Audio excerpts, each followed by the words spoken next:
ॐ युजागारतं ऋचः कामयन्ति युजागारतमुसामानियन्ति युजागारतमयं सोम आह तवाहमस्मि सख्ये न्यूकः। ॐ स्वस्ति स्वस्ति स्वस्ति।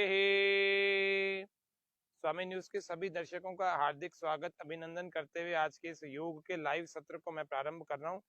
और इस योग के लाइव सत्र में हम जानेंगे आज बच्चों के लिए करने योग्य कौन से आसन है जो कि वो अपने माता पिता के देखरेख में अपने घर पर कर सकें।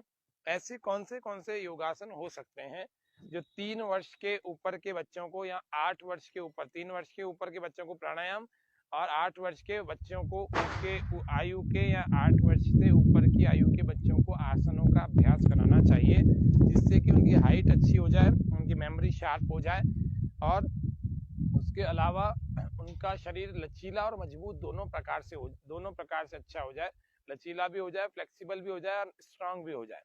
तो आज के इस सत्र में हम यही जान रहे हैं। तो सबसे पहला अभ्यास जो हमें करना चाहिए, वैसे तो शीर्षासन का भी है लेकिन प्रारंभ में आप 5 ही आसन बच्चों को करवाएं। 5 आसन यदि बच्चों को कराएंगे तो जिन बच्चों की हाइट रुकी हुई है उनकी हाइट बढ़ने लगेगी, जिनका ग्रोथ हार्मोन ठीक ढंग से पिट्यूटरी ग्लैंड की वजह के इम्बैलेंस से या डिसऑर्डर से नहीं रिलीज हो पा रहा पूरी तरह से। वे बहुत सारे दर्शकों के मेरे पास आए प्रश्न कि वे अपने बच्चों को आसन तो कराना चाह रहे हैं, प्रॉपर गाइडेंस नहीं है, ठीक ढंग से उनको विधि पता नहीं है, तो कैसे करवाया जाए। तो मैं आपको बता देता हूँ। पहला तो आसन है जिसको पश्चिम उत्तान आसन कहते हैं, फॉरवर्ड बेंडिंग वाला आसन है ये। तो उसमें पैरों को तो दंडासन में ऐसे रखा जाता है। आज हम थोड़ा सा आहार पर भी बात करने वाले हैं, तो आहार पर बात करेंगे और श्वास पूरा सामान्य रखते हुए कमर को बिल्कुल सीधा करने का प्रयास करें। यही आसन केवल बच्चे नहीं बड़े भी कर सकते हैं। ये सारे आसन ऐसे हैं कि अधिक रोग शरीर में नहीं गए हों, जैसे मान लीजिए हार्ट की कोई प्रॉब्लम ऐसी चल रही हो जो अभी अभी आपको ऑपरेशन करवाया हो आपने, तो वे लोग सर्वांगासन चक्रासन आदि ना करें, बाकी सारे आसन सभी लोग कर सकते हैं। हाई ब्लड प्रेशर वाले शीर्षासन और सर्वांगासन आदि लंबा अभ्यास न करें, बाकी सब कर सकते हैं। तो ये छोटी सी चीजें आपको ध्यान रखनी पड़ेंगी, बाकी तो आप सबके लिए है, ऐसा नहीं कि केवल बच्चों के लिए। बच्चों को इन आसनों को करवाना चाहिए, ये बात जरूर है। तो इसीलिए आज के सत्र में सबसे पहला आसन हम कर रहे हैं पश्चिम उत्तान आसन। हाथों को ऐसे साइड में रख लेंगे और श्वास भरते हुए हाथों को ऊपर ले जाएंगे। श्वास भरें, पूरा गहरा लंबा श्वास भरें और श्वास पूरा बाहर छोड़ देंगे। शुरू में क्या आपसे इतना ही आ पाएगा, टच हो जाए वही बड़ी बात है, फिर इतना आएगा, फिर पूरा श्वास बाहर फेंक देंगे, फिर धीरे धीरे और आएगा, फिर और आते आते ऐसे लग जाएगा। थोड़ी देर रोका करें, जल्दी से वापस नहीं आना, और ऐसे करके वापस आ जाए। फिर से कर लेते हैं। आपसे नहीं हो पा रहा, बार बार श्वास बाहर फेंक करके आप ऐसे आगे की तरफ हो, बार बार आगे हो जाए, बार बार। अब पैरों से आगे ले जाए अपने हाथों को, बिना घुटना मोड़े। जंघाओं में खिंचाव आएगा, घुटनों में खिंचाव आएगा, आने देंगे, आने दे, आने दे।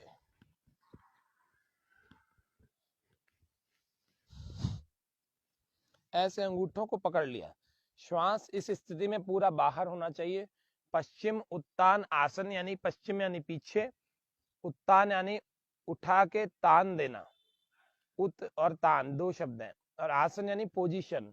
तो पश्चिम उत्तान आसन को वेरिकोज वेंस की समस्या के लिए भी बड़े लोगों को करना चाहिए, लेकिन जिनको कमर में दर्द है उनको आगे झुकने वाला कोई अभ्यास नहीं करना चाहिए। तो ये पश्चिम उत्तान आसन बच्चों के लिए, बड़ों के लिए, सबके लिए बहुत अच्छा आसन है। आपकी जंघाओं के कमजोरी यदि कहीं है, कहीं ये सो जाती हैं, कहीं बहुत ज्यादा थाइस ऐसी हो गई हैं कि इनका फैट कम नहीं हो पा रहा और घुटनों का अच्छा व्यायाम करना है, पिंडलियों का अच्छा करना है, तो ये सारा का सारा हमारा इस पश्चिम उत्तान आसन में भरपाई हो जाती है। तो आपको श्वास भरते हुए पूरा श्वास बाहर छोड़ देंगे।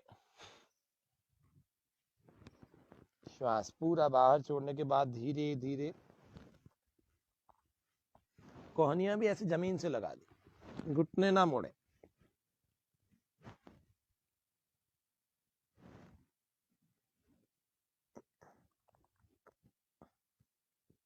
थोड़ी देर बना के रखें इस स्थिति को।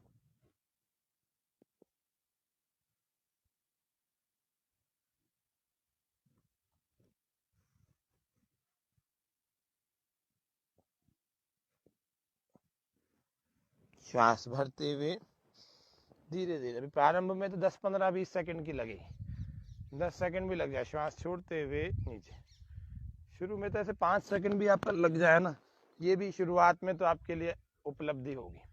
फिर ये धीरे धीरे आधे आधे 1-1 मिनट तक आपको लाना पड़ेगा। आधे से 2 मिनट तक का आसन का अभ्यास किया जाए, ये आसन का समय होता है। ये पहला हो गया पश्चिम उत्तान आसन। दूसरे आसन की तरफ चल रहे हैं, जो याददाश्त भी बढ़ाता है, जिनके बाल झड़ रहे हैं उनके बाल झड़ने से रोकता भी है, और तनाव से भी दूर करता है, थायराइड को भी ठीक करता है, और हाइट को भी बढ़ाता है। जितने भी हमारे वक्षस्थल से ऊपर के अंगों के रोग हैं, वे भी धीरे धीरे दूर हो जाते हैं सर्वांग आसन को करने से। तो सर्वांग आसन को हम कर रहे हैं, सीख रहे। श्वास भरते हुए दोनों पैरों को धीरे धीरे ऊपर की तरफ उठाएंगे। मैं देख पा रहा हूँ आप काफी सारे दर्शकों में लाइव खूब सारे दर्शक हमारे साथ जुड़े हुए हैं, तो आप सभी का हार्दिक अभिनंदन और स्वागत करते हुए इस सत्र को हम चलाते हुए सबसे पहला पश्चिम उत्तान आसन, दूसरा सर्वांग आसन की तरफ चल रहे हैं। तो सर्वांग आसन के लिए दोनों पैरों को पहले अर्ध हलासन की तरह ऐसे ऊपर उठा लेते हैं, फिर दोनों हाथों को ऐसे लगा देते हैं, फिर धीरे धीरे ऐसे सपोर्ट करते करते करते करते और सपोर्ट करते हुए यूं ले जाए, और यूं ले जा करके धीरे धीरे फिर इसको सीधा कर लेंगे ऐसे। ये प्रारंभिक रूप से तो पहले ऐसे ही होगा, ये सीधा हो गया।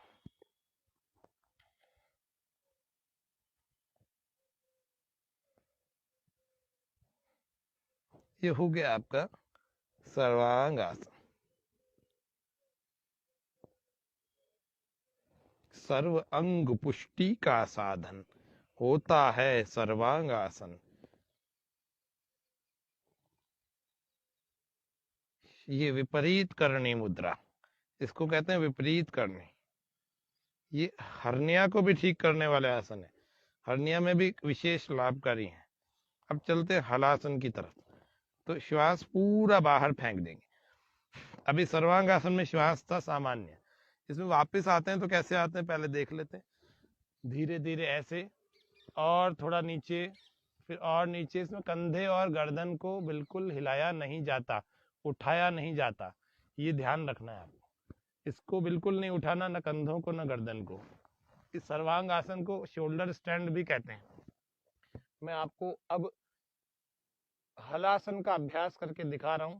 तो हलासन के अभ्यास में कैसे अपने स्थिति को मेंटेन करना है आपको। पहला सर्वांग आसन में आ जाएंगे, धीरे धीरे ऊपर उठा लिया, पूरा श्वास बाहर, पूरा बाहर, पेट को अंदर खींच लेंगे।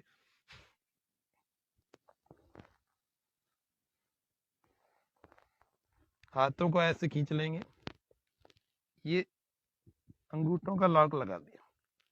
हलासन, घुटने नहीं मोड़ना, घुटने नहीं मोड़ना, अंगूठों का लॉक जमीन पर लगा दिया। थायराइड के लिए, हाइट बढ़ाने के लिए, रीढ़ की हड्डी के लचीलेपन और मजबूती के लिए, रीढ़ में आए लचीलापन, कर लो प्रतिदिन हल आसन। हल आसन का अभ्यास रोज करना चाहिए। और वापस आते समय धीरे धीरे आ रहे हैं। अगर आपका बॉडी पर कंट्रोल है तो आप बिना हाथों के सहारे के आ जाएंगे, ऐसे आ जाएंगे। और यदि बॉडी पर कंट्रोल नहीं है तो आपको हाथों का सहारा लेकर के धीरे धीरे आना चाहिए। ये हल आसन का अभ्यास है। तो हल आसन के अभ्यास को प्रतिदिन सबको करना चाहिए। जिनका तनावपूर्ण काम है ना, जिनका ऑफिस वर्क बहुत ज़्यादा रहता है, मेंटल वर्क ज़्यादा रहता है, उन लोगों को भी हल आसन का अभ्यास रोज करना चाहिए। सिर में पूरी तरह से ब्लड का फ्लो होना चाहिए। श्वास बाहर। ये तो हो गया हमारा सर्वांगासन, शोल्डर स्टैंड। और श्वास पूरा बाहर, पेट पिचका देंगे, खाली कर देंगे। और हल आसन। जब स्थिति बन जाए तो श्वासों को हम सामान्य कर सकते हैं। और जो लोग खाली ही रखें वो बहुत अच्छा अभ्यास हो जाएगा। और पास में ले ऐसे, घुटने सीधे, हाथों को ऐसे इंटरलॉक करके और खींच रखा।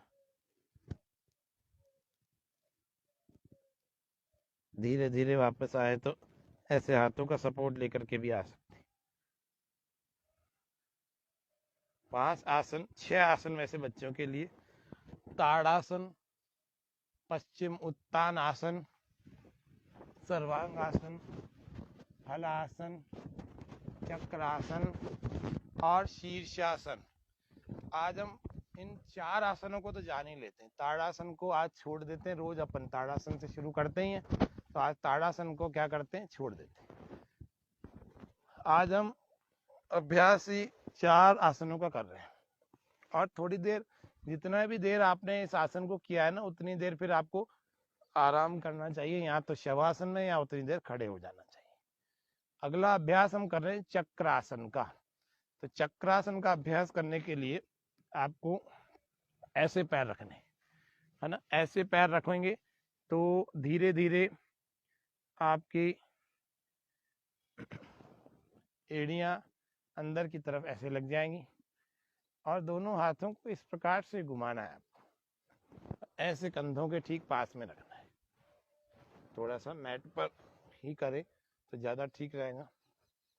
जमीन पर भी हो जाता है, चिकने जमीन पर नहीं होता, टाइल आदि पर हाथ फिसल जाता है। श्वास पूरा भर के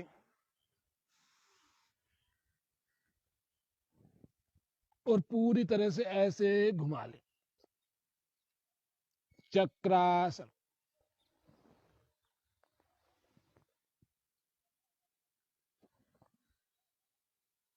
और आप चाहें तो ऐसे एड़ियां जमीन पर रख के साधारण सा चक्रासन भी कर सकते हैं। ये एडवांस है। धीरे धीरे वापस आ रहे, कंधों को, पीठ को, बाकी के शरीर के भागों को जमीन से लगा रहे, तो सीधे होकर जितनी देर चक्रासन किया उतनी देर रोक विश्राम करें, लंबे लंबे श्वासें भर के। ये चक्रासन का अभ्यास। तो इस तरह से इन आसनों को हम रोज करें। इन आसनों से हमारा शारीरिक आरोग्य आएगा। हमारे आज का जो शीर्षक है वो यही संदेश देता है कि हम रोज आसनों का अभ्यास, कुछ आसनों का, कुछ प्राणायाम का।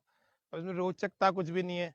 कुछ लोगों को तो यूं लगता होगा बोरियत है जी, रोज रोज आसन, रोज वही प्राणायाम कराते हैं। तो भाई रोज उसी पानी से नहाते भी तो हो, रोज उसी गद्दे पर सोते भी तो हो, उसमें बोर नहीं होते हो, रोज सेम ऑफिस में जाते भी तो हो। तो शरीर को स्वस्थ रखने के लिए रोज सेम प्रैक्टिसेस करनी भी पड़ेगी। योग में तो बहुत है, रोज आप हर डेली आप 8 प्रैक्टिसेस सेम करो, 2 नहीं कर लो, किसी ने मना थोड़ी किया है। लेकिन 8 डेली सेम नहीं करोगे तो रिजल्ट ओरिएंटेड नहीं होंगी वो। रिजल्ट आना चाहिए अच्छा। रिजल्ट अच्छा नहीं आएगा तो फिर योग करने का कोई लाभ नहीं होगा। तो इसीलिए रोज योग की क्रियाओं को बोरिंग मत समझो। आपको अकेले करना है तो आप कोई एक अच्छा मन मर्जी का कोई बढ़िया सा शांत स्वभाव वाला संगीत लगा लो,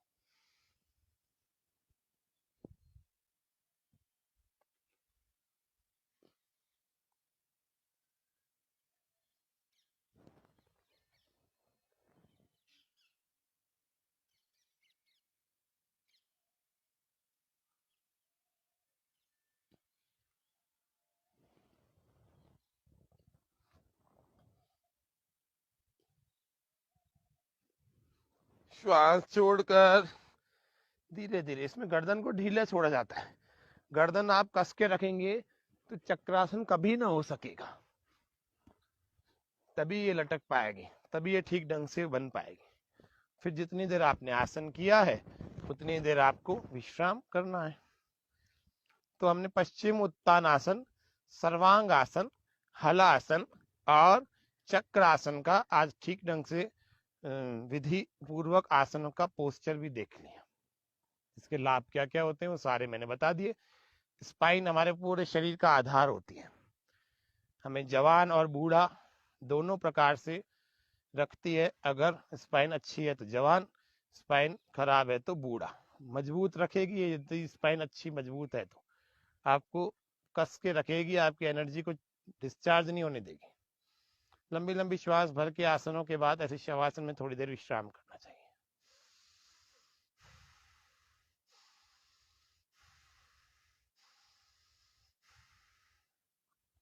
बच्चों का ग्रोथ हार्मोन सीक्रेट होने लगता है ना आसनों से। पीनियल ग्लैंड से निकलता है HGH, है ना, ह्यूमन ग्रोथ हार्मोन। तो इस ग्रोथ हार्मोन के निकलने से बच्चों की रुकी हुई हाइट ठीक हो जाती है। तो बहुत सारे माता पिता अपने बच्चों की हाइट को लेकर के बड़े चिंतित रहते हैं। तो आप चिंता मत करें बिल्कुल भी किसी प्रकार की। योग से आपके बच्चों की हाइट बिल्कुल किसी भी कारण से यदि रुकी हुई हो तो निश्चित रूप से बढ़ेगी, आपको सोचना ही नहीं पड़ेगा। रितु जी, राकेश जी नमस्ते। आप नियमित दर्शकों में हमारे स्वामी न्यूज के शामिल हैं, नियमित रूप से आप हमारे कार्यक्रम को देख करके योगाभ्यास करते हैं। हम प्रयास कर रहे हैं 100वां एपिसोड करेंगे, जब आज 97वां कार्यक्रम है, 97वां 97th। तो हम आपको सादर आमंत्रित करते हैं 100वें कार्यक्रम में। आज है 10 तारीख, 11, 12, 13, 98, 99, 100। तो 13 तारीख को यदि आप इस योग सत्र में यहाँ लाइव उपस्थित हो जाएं, जितने भी हमारे नियमित दर्शक हैं, तो वे उनकी प्रतिनिधि के तौर से यहाँ आप वैसे भी इस 100वें कार्यक्रम में आप यदि आए, हम जितने भी अतिथि योग शिक्षक आए थे उन सबको भी बुलाने का प्रयास कर रहे हैं कि उस 100वें कार्यक्रम कुछ विशेष हो जाए, सेलिब्रेशन की तरह से हो जाएगा। इसी उद्यान में आपका हार्दिक स्वागत है रितु जी। तो 100वें कार्यक्रम में आप सादर आमंत्रित हैं। तो इतना करने के बाद आपका शवासन में आराम भी हो जाएगा और फिर आप अपने आसन में आकर बैठ जाएं। आसन में आप आकर के बैठ गए, फिर आपको बच्चों को क्या करवाना है, प्राणायाम करवाना है। और प्राणायाम करवाएं, आसन करवाएं, लेकिन योग को करवाएं रोज। उनकी इच्छा की कोई चीज करवानी। जी मेरे को तो अनुलोम विलोम ज्यादा अच्छा लगता है, मेरे को तो सर्वांगासन ज्यादा अच्छा लगता है, तो 5 मिनट से लेकर 10 मिनट तक करवा दो, है ना। बीच बीच में टुकड़ों टुकड़ों में करवा दो। कंटिन्यू लगाना चाहते कंटिन्यू लगाओ, फिर थोड़ी देर फिर आराम भी कराएं। तुरंत सर्वांग आसन के बाद कुछ और काम नहीं करना, ये अपने को थोड़ा ध्यान होना चाहिए।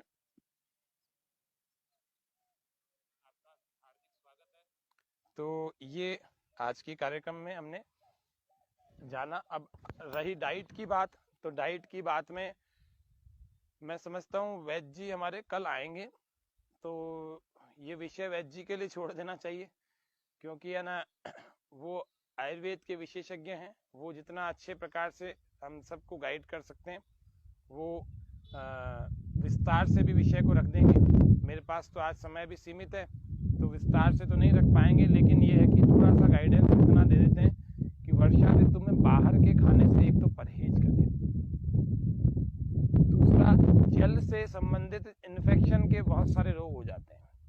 तो कईयों को ऐसे लीवर की तरफ दर्द होने लगता है, ऐसे पसलियों की तरफ नीचे, और वो चिंता में आ जाता है कि मुझे पथरी है कि अपेंडिसाइटिस का दर्द है कि किस प्रकार का दर्द है, पेट में क्यों दर्द हो रहा है। तो आप पानी की शुद्धि रखें। पहला, वर्षा ऋतु में अभी दही और छाछ खाने की पीने की उम्र नहीं, ऋतु नहीं है, तो इसीलिए आपको वो नहीं लेनी। अभी आप जो मौसम का फल जैसे नाशपाती आदि नाक, इन्हीं को लें, जबरदस्ती प्रिजर्वेटिव की भी कोई चीज ना लें। पैकेज्ड फूड तो वर्षा ऋतु में बिल्कुल नहीं लेना चाहिए, ना ही प्रोसेस्ड फूड लेना चाहिए। जितने भी ये प्रोसेस्ड और पैकेज्ड आते हैं वे सारे के सारे उनमें डला हुआ रहता है प्रिजर्वेटिव, और वो सोडियम एसिडिक एसिड होता है, या सोडियम बेंजोएट होता है। ये दो तो विशेष करके सभी में डालते हैं। तो आप कोशिश करें ताज़ा चीज़ों का प्रयोग करने का।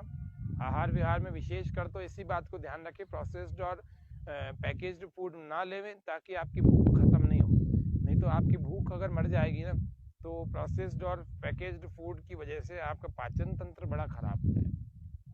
और यदि ये हो गया तो आप सुधार कैसे करोगे?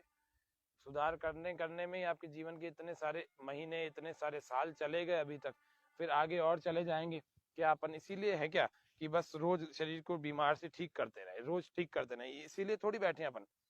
हाँ, अपन स्वस्थ जीवन चाहिए भी तो सही, तो उसके लिए थोड़ा सावधानी से जीवन जिए भी। सावधानी से जीवन जिएंगे तो आप बीमार नहीं पड़ेंगे। तो इसीलिए आज के सत्र में थोड़ा सा संकेत के रूप में मैंने आपको सबको बताया कि किस प्रकार के आहार में किस प्रकार का नियम आप रखें। बार बार ना खाएं, मैदे की चीजों से बचें। बाहर की, यदि पानी भी आ रहा है मान लीजिए, तो पानी को भी आप थोड़ा छान करके और गर्म करके इसका सेवन करें। यदि आप पानी में भी इस बात का ध्यान रखेंगे तो पानी से होने वाले रोग नहीं होंगे आपको। पानी को लोग देख करके नहीं पीते हैं, पानी आप देख करके पिए ऐसे।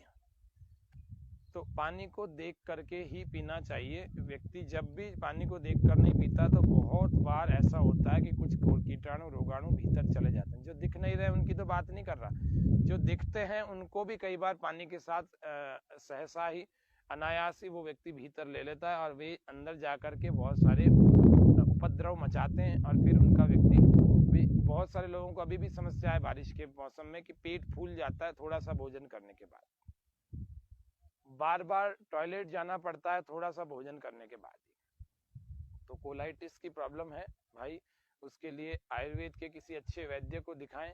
कल हमारे इस कार्यक्रम में वैद्य जी आएंगे, आप है ना उनसे उपचार लेवें। ऐसे डायरेक्ट योगासन ना करें, है ना, हल्के फुल्के प्राणायाम आदि करें। लेकिन पेट की बड़ी समस्या है, बहुत सालों से है, कोलाइटिस जैसी समस्या भी है, तो पहले भाई उसका उपचार करना पड़ेगा। बिल्व आदि, चूर्ण आदि जो भी वैद्य जी देते हैं उनसे पहले आयुर्वेद का सहारा भी लेवें। ज्यादा समस्या है तो पूरी तरह से योग से ठीक होने की बजाय योग का सहारा तो लेवें, आयुर्वेद का भी सहारा लेवें। तो दोनों चीजों को आपको एक साथ करके आपकी कोलाइटिस की प्रॉब्लम भी ठीक हो जाएगी। और जिसको हम कहते हैं पेट के फूलने की और भूख न लगने की, तो भूख तो लग जाएगी आपकी, ये आसन करेंगे तो अपने आप ही भूख लग जाएगी। नहीं लग रही है तो ऐसे उठा लो। ये बच्चों के लिए ये आसन भी बड़ा अच्छा है, बड़े भी कर सकते हैं तो अच्छी बात है। कोहनी तक उठा लिया, श्वास पूरा भर के उठा लिया,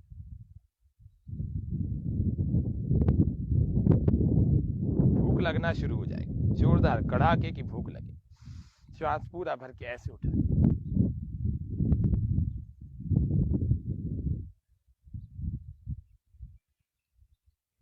उत्थित पद्मासन को करें, भूख लगने लगेगी, बैलेंस तो बढ़ेगा, भुजाओं में बल तो बढ़ेगा, लेकिन ये भूख भी लगाता है। जठराग्नि मेटाबॉलिक रेट को बहुत अच्छा कर देता है। तो आज के कार्यक्रम में इतना ही रखते हैं।